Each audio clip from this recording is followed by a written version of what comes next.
Hey folks, welcome to day 2 of the virtual schools content here.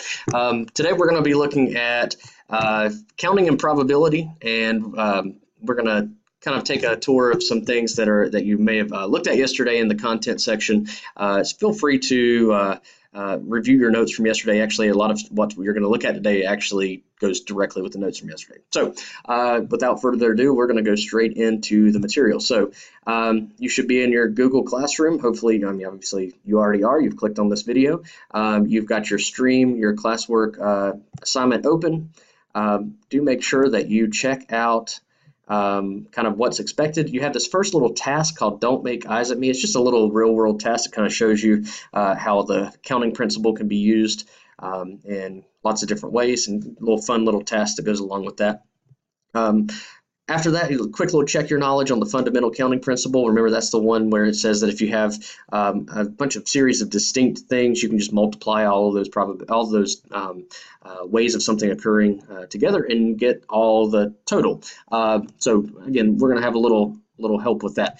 The very last thing today, and this kind of a quick day. The very last thing is a Delta Math.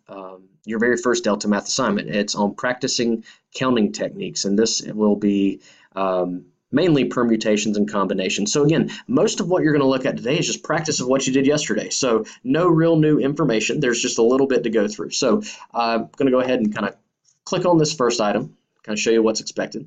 Do make sure that you are logged in to the course, okay, into CK12 once you get in here. So if you're not logged in, do make sure that you log in so that you can submit that assignment. But this assignment really is just a kind of a read through, and then you're going to be able to play with some stuff as you go along.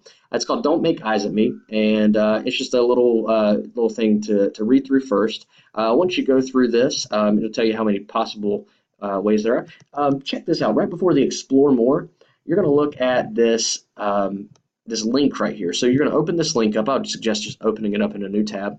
For some reason it's not opening up. I'll have that link ready to go for you in tomorrow's example. Okay.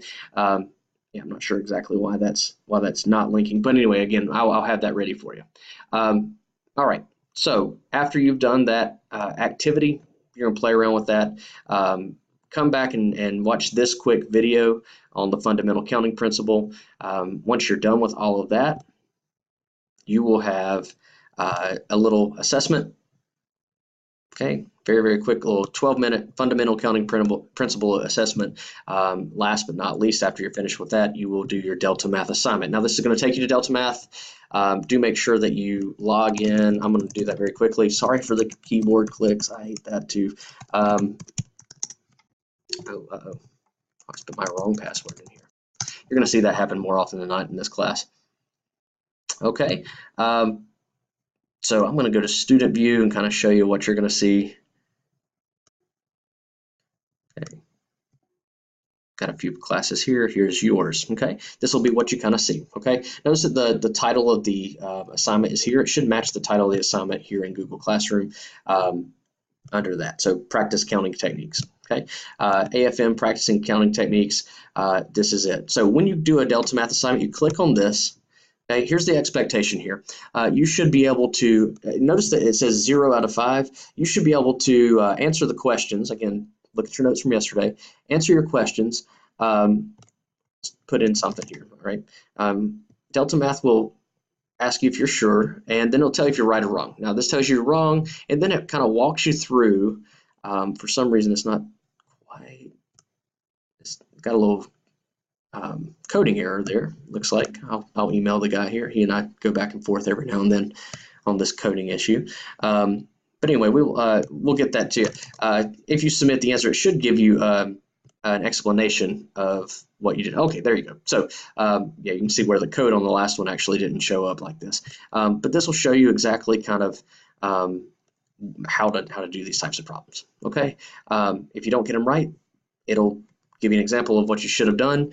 Make sure you write that stuff down, take good notes, and then go to the next problem. Now, in order to count this as completed, you need to make sure that you get 5 out of 5 here. Otherwise, it's not complete, and I'll ask you to go back and make sure you fix that, okay? If you have any major issues, please feel free to email, and I will be happy to help, okay? Once you're done with that, go back to your assignment and click the Mark Complete button so that I can see that you're done with that for the day. Okay, again, please feel free to email anytime you need. I'm here to help you out. I do teach during the day full time, so if you can't get me immediately, don't be too frustrated. I'll get back to you as soon as I can. Okay, thanks.